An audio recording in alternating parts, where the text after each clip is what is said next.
Olá, pessoal, bom dia, tudo bom com vocês? Então, nós vamos começar agora, né, nossa prova de história. Talvez você já deu uma lida, você já leu aí antes a sua avaliação, ou até já respondeu a sua avaliação. Então, neste momento, eu vou ler a prova, fazer algumas orientações, esclarecer também um pouco das questões. E qualquer dúvida que você estiver aí, você pode colocar lá no nosso grupo do WhatsApp, e você pode postar lá, que eu vou tentar esclarecer ainda mais, certo? Então, pegue a sua prova de história, componente curricular de história, para a gente começar aí a nossa explicação, a nossa avaliação. É bom também você, talvez, à medida que eu vou aqui lendo e explicando, você vai realizando, né? Quem ainda não fez, para não perder tempo, certinho? Então, vamos lá. Pegue sua prova.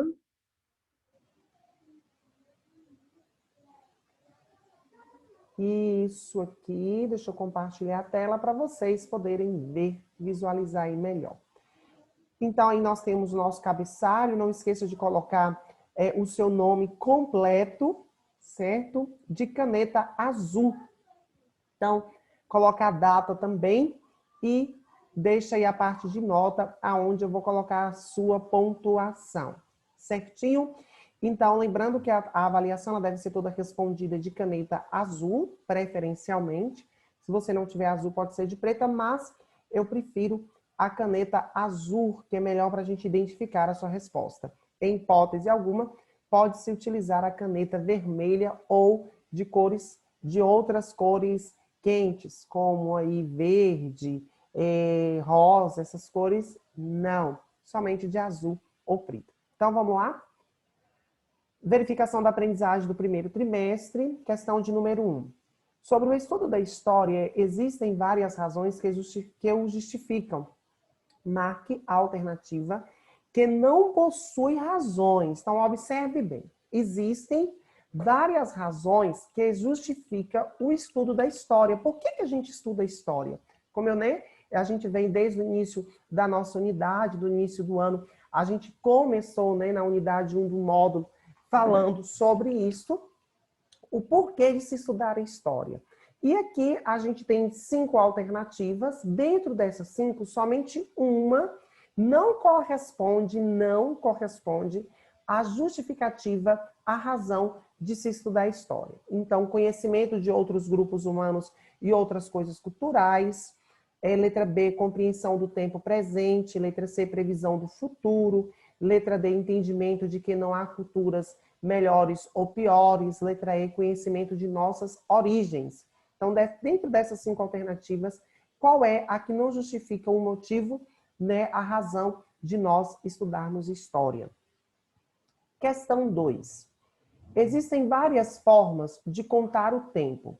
Uma das mais utilizadas hoje em dia é o calendário gregoriano, criado em 1582 por influência do Papa Gregório XIII.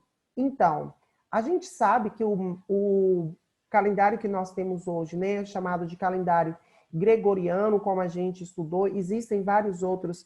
Aí existe o calendário chinês, por exemplo, existem outros calendários de outras culturas, mas o adotado para todos os países na atualidade é o calendário gregoriano, que é uma maneira aí de, vamos dizer assim, de organizar o tempo ou de fazer com que todos andem, todo o planeta andem aí de acordo, vamos dizer assim. Este calendário foi proposto, bem depois de Cristo, no ano de 1582 após Cristo, então não é algo muito longe, talvez distante de nós, mas considerando o tempo da humanidade, então é algo bem mais recente. Então ele foi proposto pelo Papa Gregório XII aí, a partir do ano de 1582. E é importante dizer que foi aqui que fez toda a divisão do ano da história antes e depois de Cristo. Então, nele, a contagem é feita por séculos e tem como marco o nascimento de Cristo. Então, por isso que a gente vai dizer, antes de Cristo, né, quando a gente utiliza o AC, depois de Cristo, quando a gente utiliza o DC. Assinale a afirmativa que, segundo esse calendário, contém o século correto para o ano em destaque.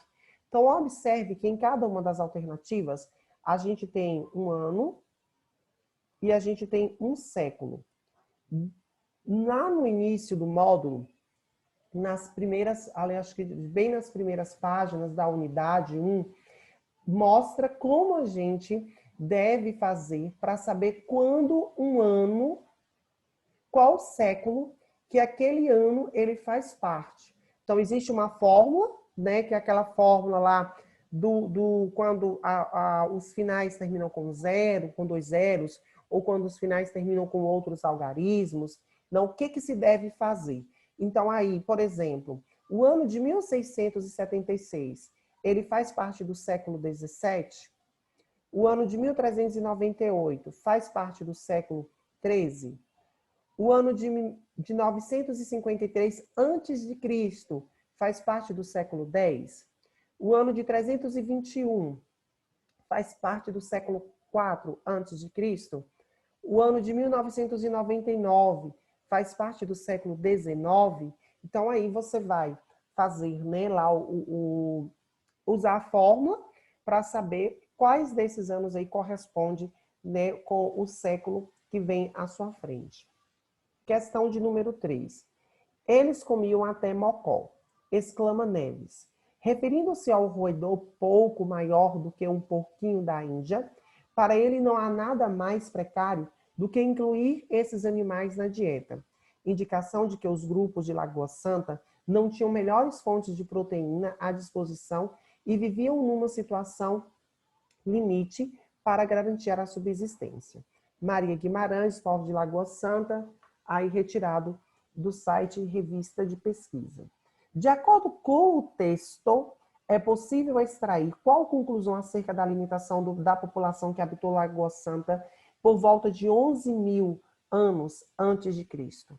Então, quais eram as características da alimentação? Então, olhando para o texto, lendo este texto acima, quais são as características que a gente pode retirar aqui da alimentação dos povos, da população que habitou Lagoa Santa por volta de 11.000 anos antes de Cristo. Então, analise, leia, interprete aí o textinho e responda a questão. Questão 4. Os povos do litoral habitaram a costa do Brasil desde o Espírito Santo até o Rio Grande do Sul, há cerca de 6.000 anos. Eram povos coletores, mas sua dieta se baseava principalmente na abundância de alimentos que coletavam na orla marítima. Eles usavam o fogo e, devido à grande oferta de comida, fixavam-se em muitos lugares sem a necessidade de constante deslocamento. Fabricavam arpões e anzóis de ossos e poliam seus instrumentos. Alguns arqueólogos acreditam que as conchas dos molúsculos que comiam e os instrumentos que utilizavam iam se amontando, criando enormes dunas de conchas. A que povos o texto faz referência? Na letra A. Então, este texto está falando de quais povos? Os povos dos Paleolítico, povo do Neolítico, né? A que período está falando aqui dos povos, né? Está falando dos hominídeos, está falando da habitação dos povos que habitaram a América. Então, de que povos o texto ele faz referência, ele está falando? E como era a vida desses povos? Então, olhando para o texto, você vai perceber e vai ver, né, como era a vida, né, destes povos do qual o texto está se referindo. A invenção da agricultura, questão de número 5. A invenção da agricultura, elemento fundamental daquilo que chamamos de revolução neolítica, é também a exploração de uma nova relação com o tempo. Não que os homens do Paleolítico tenham desconhecido a previsão de eventos a longo prazo, mas, com a agricultura, é a própria sobrevivência da comunidade que passa a depender da lenta manutenção dos grãos no solo, da existência de estoques, enquanto se espera a colheita. Pierre Levy, as tecnologias da inteligência. Então, aí, olhando para o texto, nós temos aqui uma questão de múltipla escolha. A prática da agricultura dominada no período neolítico, então, a gente tem dentro da pré-história, então a história, né, como nós vimos, ela é dividida por periodização, então a gente tem a pré-história e a gente tem a história. A pré-história também é subdividida.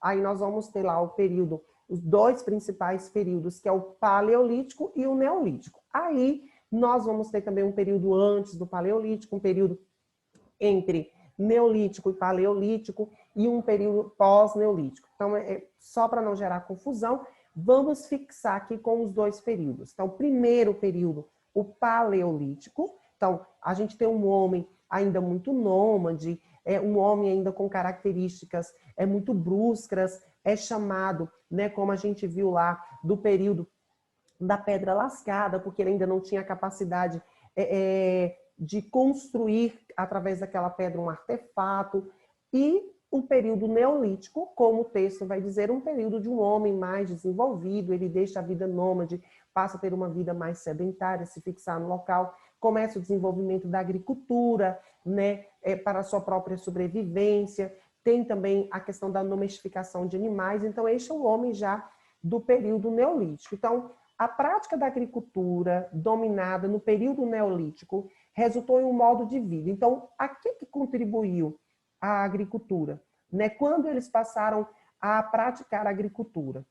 É simples, porque todos os membros da sociedade passaram a se dedicar ao plantio. Padronizado, pois todos os povos passaram a compartilhar os mesmos hábitos rurais. Nômade, pois era preciso sair para buscar alimentos enquanto se esperava a colheita. Fixo, pois os grupos se dedicavam a processos de longa duração em um mesmo local. Atrasado, porque os humanos deixaram de desenvolver as armas e técnicas para a caça. Então, como era, né, que modo de vida esse povo no Neolítico desenvolveu? Então, um modo de vida simples, padronizado, nômade, fixo ou atrasado. Questão 6. Aqui a gente tem uma imagem, né, um vestígio arqueológico apresentado. A imagem, né, contribui para a aceitação da migração primeiro dos norte-asiáticos no Brasil, a criação de novas teorias sobre a ocupação humana na América, o desenvolvimento das metodologias do saber arqueológico, rompimento entre explicações criacionistas e evolucionistas. Criacionista aqui refere-se à teoria da criação, de que a humanidade é uma criação de Deus, entendeu? Então, aí temos essas duas visões, aqui essas duas teorias, né? Uma explicação criacionista, de que a humanidade, tudo é criado por Deus, e uma visão evolucionista, de que o homem ele se evoluiu à medida do tempo. Então, existem essas duas vertentes. Então, isso quer dizer isso, ou a validação da hipótese de que a humanidade surgiu na África. Então, aqui a gente tem um fóssil de Luzia, lógico que reconstituído, né? Que foi o fóssil, acredita-se que dá um dos primeiros humanos a habitar as terras americanas, e especificamente o Brasil. Então, aí, a partir desta análise, qual a resposta correta? Questão 7. Leia abaixo um trecho do artigo 231 da Constituição Brasileira de 1988. São reconhecidos aos índios sua organização social, costumes, línguas, crenças e tradições e os direitos originários sobre as terras que tradicionalmente ocupam, competindo à União demarcá-las, proteger e fazer respeitar todos os seus bens. Brasil, Constituição de 1988, Constituição da República Federativa do Brasil, Brasília, Distrito Federal, APUD, 19 de abril de 2017. O direito dos indígenas brasileiros, garantidos pela Constituição brasileira, Então, a partir da leitura deste trecho da Constituição, do artigo 231 da Constituição Brasileira de 88, a gente pode dizer que é um direito dos povos indígenas acesso ao emprego público sem necessidade de concurso, demarcação dos seus territórios, permissão para a formação de um país indígena independente do Brasil, possibilidade de tomada de terras indígenas para atender os interesses da pecuária, garantia de voto em candidatos indígenas durante as eleições. Então, a partir da leitura do artigo aqui, né, 231, Qual é o direito dos povos indígenas? Questão 8. Nós não queremos deixá-los na ignorância em relação às medições das horas. Como vocês sabem, elas foram inventadas para o benefício da humanidade. Por esta razão, eu pedi que 2 relógios fossem feitos para vocês. Um relógio de sol alimentado pela luz do sol e um relógio d'água, que dá o número de horas constantemente de dia e de noite. David Evelyn Q. Duncan, calendário, né, a epopeia da humanidade para determinar o ano verdadeiro e exato, de tradução de João Domenech. No texto, o escritor romano Cassiodoro, 490 a 581, demonstra interesse pela marcação correta do tempo. Então, do tempo, quando ele fala acerca, né, aqui da marcação correta do tempo, a gente tem um tempo cronológico, que divide o tempo em períodos regulares, um tempo religioso, que se baseia em acontecimentos sagrados, o tempo histórico, que se inclui uma sequência de eventos relacionados, o tempo psicológico, que é a compreensão pessoal da passagem do tempo, ou o tempo mítico, que se refere ao passado inaugurador da organização atual. A que tempo o texto está se referindo, né? Aqui, que interesse na demarcação do tempo esse autor ele demonstra? O tempo cronológico, religioso, histórico, psicológico ou mítico? Questão 9. Existem grandes diferenças entre uma vida caçador-coletor e uma vida baseada no cultivo de subsistência. Primeiramente, o grau de modalidade no geral, os primeiros são mais móveis que os segundos, tendo em vista que viver apenas da caça e da coleta exige grande mobilidade durante o ciclo anual e um território de captação de recursos significativamente maior. A alta mobilidade da maioria dos caçadores-coletores impede a exaustão dos recursos naturais locais, sempre limitados, proporcionando ao mesmo tempo grande complementaridade alimentar. Walter Alves Melle e Luiz Beethoven Pilot, O Povo de Luzia em Busca dos Primeiros Americanos, São Paulo, Globo, 2008, páginas 271 a 272. Indique V para as opções verdadeiras e F para as falsas, levando em consideração as seguintes afirmativas sobre os modos de vida das primeiras comunidades humanas.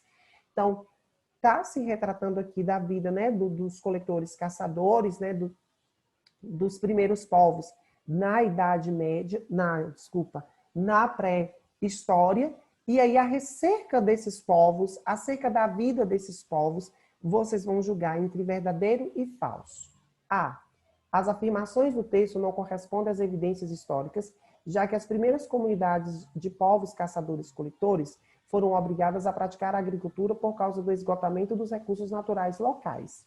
Verdadeiro ou falso? A passagem da vida de caçador-coletor para o cultivo de subsistência não ocorreu em todos os lugares ao mesmo tempo e foi um processo lento e gradual. Verdadeiro ou falso? Ao contrário dos povos caçadores-coletores, as comunidades que praticavam o cultivo conseguiam produzir um excedente de alimentos, o que diminuía a necessidade de mobilidade dessas comunidades. Verdadeiro ou falso? D. O desenvolvimento da agricultura provocou o desaparecimento de todas as comunidades caçadoras-coletoras, já que a prática de cultivo era mais adequada para a sobrevivência das comunidades humanas do que a pesca e a caça. Verdadeiro ou falso?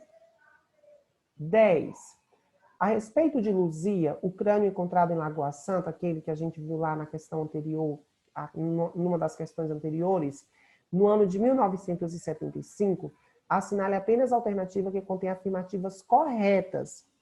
Luzia tinha traços negroides, como nariz largo e queixo saliente.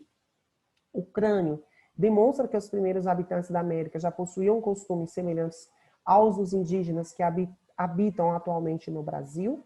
A descoberta do crânio de Luzia alterou as teorias sobre o povoamento da América. Então, quais são as alternativas corretas? 1, 2 ou 3? Aí você vai marcar. Apenas a 1 está correta, apenas 1 e 2 estão corretas, apenas a 2 e a 3 estão corretas, apenas a 1 e a 3 estão corretas, 1, 2 e 3 estão corretas. Então, e aí? Analise cada um dos itens e responda. Aqui a gente tem um outro texto que diz trecho de livro. A palavra tecnologia nos engana. Quando pensamos que tecnologia é a invenção de alguma coisa mirabolante, o desenvolvimento das técnicas de confecção dos objetos é determinado pelos valores da sociedade. Ou seja, os valores sociais determinam que os objetos são mais importantes de serem confeccionados e em que momentos deverão ser utilizados e com finalidade. E com que finalidade? Numa sociedade como a não indígena, a tecnologia está a serviço de quem pode pagar por ela. Quem não tem dinheiro é relegado a segundo plano. É como se diz excluído. Nas sociedades indígenas, não existem os que têm muito e os que não têm nada. Todos sabem tudo o que precisam para sobreviver. Todos têm um conhecimento preciso sobre o meio ambiente e sobre as tecnologias necessárias para o cotidiano. Assim, quem precisa caçar ou pescar tem que conhecer o material necessário para confeccionar seus arcos e suas flechas. Sabe que tipo de madeira é bom para fazer o seu arco, ou que tipo de ponta de flecha é mais adequado para cada uma das espécies que pretende caçar ou pescar. O mesmo se pode dizer da técnica de fazer a roça ou a farinha, as panelas de barro ou brinquedos de madeira ou cerâmica. Os povos indígenas conhecem o nome de milhares de árvores, arbustos, cipós, capins, insetos, pássaros e tudo que representam vida em seus territórios. Sabem o que devem e podem comer e as raízes e folhas que podem curar as feridas e as doenças. Tudo isso representa um conhecimento tecnológico desenvolvido pelas sociedades indígenas. Então, Daniel Munduruku é um indígena muito conhecido, né? No Brasil, é escritor também e escreveu aí Coisas de Índio, São Paulo, Cáliz, 1999, 83 a 84. Segundo texto, o que leva o ser humano a desenvolver novas tecnologias? Justifique sua resposta. Então, diante do texto, a gente está falando aqui somente dos povos indígenas, mas a gente está falando do povo em geral. A tecnologia é somente o computador? A tecnologia é somente o celular que a gente tem? Então, o que leva o ser humano a desenvolver novas tecnologias? A criar novas tecnologias? Então, né, você vai justificar a sua resposta aí. B. Releia o primeiro parágrafo, o texto de Daniel Munduruku e explique o que o autor lhe quis dizer com a frase: a palavra tecnologia nos engana quando pensamos que a tecnologia é a invenção de coisas mirabolantes. Então, na sua opinião, o que o autor ele quis dizer com isso? Nós nos enganamos quando a gente pensa que pensamos que tecnologia é apenas a criação, a invenção de coisas mirabolantes. Então, está aqui a nossa prova de história. Qualquer dúvida, né, você pode postar lá no nosso grupo, você pode perguntar acerca, né, de alguma questão que você não entendeu, lembrando que é sobre a questão, não sobre o conteúdo, certo? E aí a gente vai conversar e a gente vai dialogar, certinho? Não perca o prazo de responder a sua prova, não deixe para responder a sua prova depois, não atrase, lembrando que dia 14 todas as avaliações devam ser entregues na escola. Forte abraço, qualquer dúvida é só me chamar.